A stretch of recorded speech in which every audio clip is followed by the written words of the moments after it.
Well, that was a packed WWDC keynote from Apple today, so I just thought I'd do a quick video on my initial thoughts about what they announced across all the different software that's coming this year.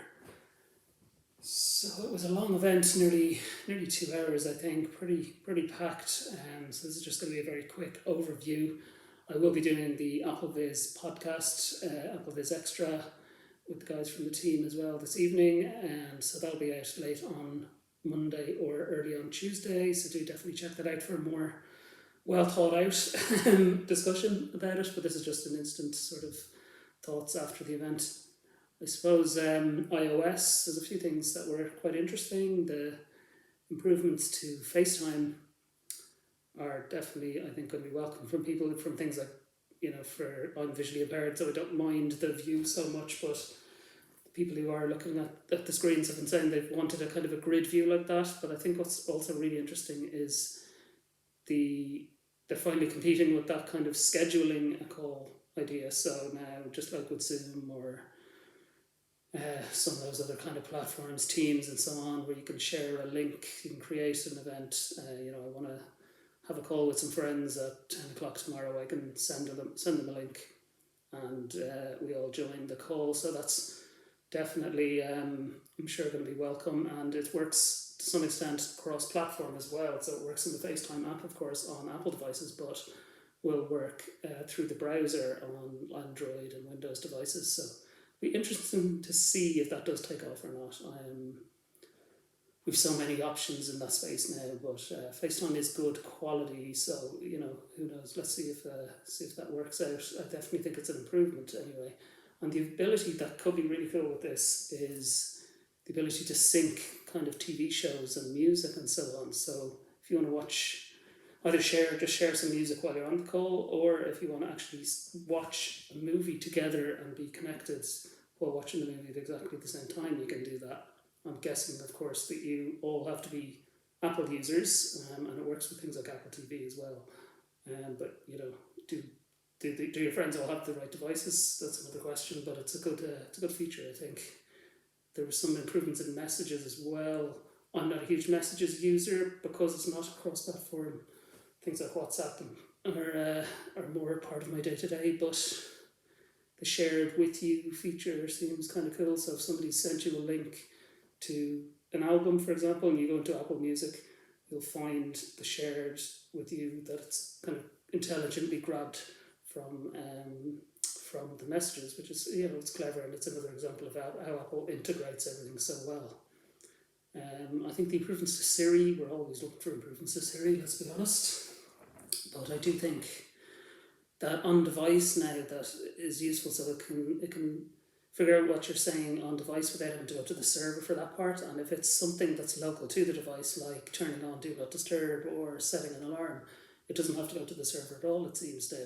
If I understood right, it'll just do everything on device. Of course, then if it's something that does involve going to the server, you're asking it questions or sending something to iCloud reminders or anything like that, then maybe it's going to still go to the server. But they say that it'll speed up the response rate from Siri, so that's pretty useful feature. It doesn't look like there's much change in the interface as such on iOS, although there are some design changes in things like the weather app, and I'm guessing and hoping their acquisition of Dark Sky is going to be more obvious this year, and we're going to get more of that kind of really accurate kind of localized weather, so we'll see how that goes. They also, as was rumoured, announced some updates to the notifications, and I'm kind of curious to see what that's like, because they talked about a notification summary, which seems like it's almost a digest of your notifications that you've got in the past, whatever day or however often you ask for that summary, and you can just have a quick look through all of those notifications. But there was exceptions to it as well, so I'm still a little unsure of what that's going to look like from what they described. I'll be curious to see how it works. Is it still, is it going to still be what people wanted in terms of prioritizing or organising your notifications in a better way? I suppose time will tell. But interesting. The focus mode definitely, I think, could be interesting. It seems like it's an extension almost to Do Not Disturb. So Do Not Disturb was a very sort of all or nothing approach. It's fine, okay, you could put people in favourites and they'd be allowed to call you when Do Not Disturb was on before, but that was about all the exception you had. Whereas focus mode will allow you to essentially do not disturb or block out certain apps and allow others in. So I want to be able to use, if I'm in during the workday, I might say, okay, I do want to get notifications from Microsoft Teams and Outlook, but I don't want to get notifications from news or sports apps and that kind of thing. So I can have that focus just on those work apps. I think that's a really interesting idea, and I'll definitely be checking that one out.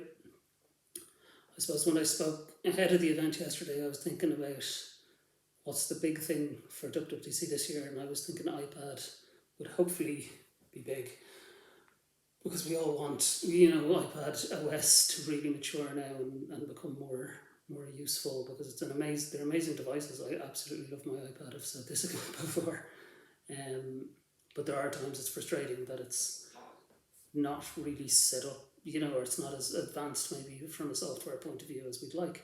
So I'll be really interested to see how this plays out. What they announced was, well, to an extent, they brought some of the same stuff we got on iOS 14. We're now getting an iPad and iPad OS 15. So we've got widgets on the home screen, so we don't have to have them in that little slide-out drawer on the left anymore. We can have them just anywhere on the screen.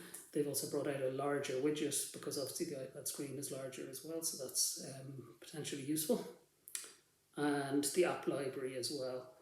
Now, on both iPad and iPhone, I would want more changes to the app library. Like, I don't want to necessarily have to have their categories, and it looks like the categories are still there, and they've come across to iPad as well. But look, we'll see. I mentioned an app library button or option to have that in the dock, which I think is cool. I didn't catch, or it wasn't clear to me at least, if that's true on iPhone as well, or if that's just on iPad. But I definitely think that's kind of useful. That's like having an app drawer, or like having the quick way of getting to all your apps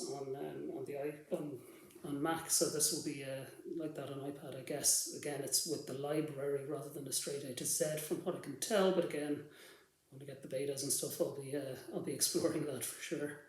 I am definitely glad that they've brought that type of feature across, but we'll see how it goes. They mentioned changes to multitasking, which again is something people have been asking for. And again, I think time will tell if people like what they've done. It does look like new controls that are easy to get to, the ability to have multiple windows and have one app and have something called the shelf at the bottom where you can just easily get to the different windows that you have open for that app. So that does sound like it has potential. I'll be interested to see, of course, as a voiceover user, how that's all going to play out, because I have no idea. It's hard to tell from those keynotes. They do everything in obviously a visual way, and so how voiceover is able to interact with those new features, I've no doubt that it will be. They are always very good about that, but is it as quick, is it as efficient? Time will tell, but fingers crossed. They mentioned new keyboard shortcuts. I think that's something I've been asking for myself. So they didn't give much detail, but yeah, the more they allow us to do with the keyboard, the better, because you want the iPad to be that kind of laptop device when it's docked in the keyboard, and then to be able to pull the screen off and use it as a touchscreen device. And yes, when it's connected to the keyboard, you might still use some stuff with touch, but on the whole, I want to be able to do as much as possible, as easily as possible with the keyboard when it's connected to the keyboard. So fingers crossed that will work well. Mac, again, you're seeing it getting closer and closer to iOS every year, and iOS getting closer and closer to Mac, I guess, in some ways, because things like shortcuts now coming to Mac, and a lot of those new features they talked about in iOS and iPad are also coming to the Mac. A really interesting thing that they brought is, I've forgotten what they called it now, but related to continuity, where you could literally drag a mouse across from an iPad screen onto a Mac screen, or vice versa. Like, it's really synced up the two devices very, very closely. So that's really interesting. The one other thing actually I forgot to say on the iPad side was the Swift Playgrounds app. So iPad didn't get Pro apps announced. One of those Pro apps people have wanted is Xcode. It hasn't got Xcode from what we can tell, but it has got Swift Playgrounds, where they say you can do the full end-to-end development of an app now, and even deployment into the App Store, all from your iPad through the Swift Playgrounds app. So that's, we'll see how that goes. See if that's enough for what people have been asking for. It's one of those things I've always said I'd like to dabble in, but never really have done any. Learning a bit of Swift might be fun. Back to the Mac. It's looking like a good update, good solid update. It's so mature now that it's they didn't mention anything about the kind of the iPad apps and Catalyst or anything this year. So I guess it's wait and see. But look, more and more features are just really looking consistent across the OS, and that was a real theme today, I think, of the event, was how many things are about the ecosystem, and we're seeing that more and more every year. I think is, the more Apple devices you own and the more Apple devices your family own, the better. The better it is for Apple, of course. But they're really building the system to kind of do that, so that everything is seamless. The watch didn't get a huge amount, but I think I said before that there's not a whole lot I'm asking for from the watch, if I'm honest. The Breathe app seems to be now a mindfulness app, or at least it's got mindfulness features within it, and some new some new faces and stuff, portrait mode photos and things like that. They can use as watch faces, that kind of thing. And then they talked a bit about the Home, the new Matter standard, which they developed along with Google and Amazon, will be supported in iOS 15 and HomePod on tvOS and so on.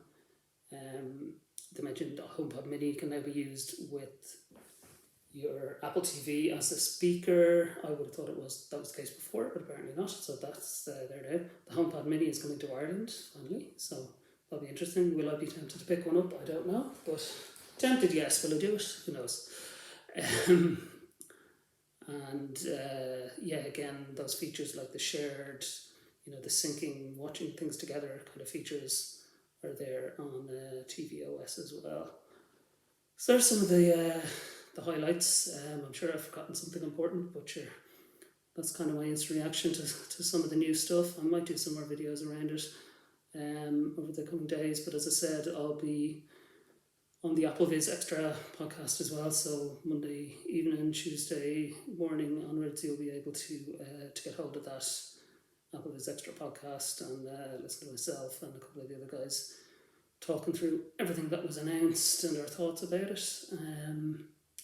Again, as always, let me know what you think in the comments as well, and I'll see you in the next one.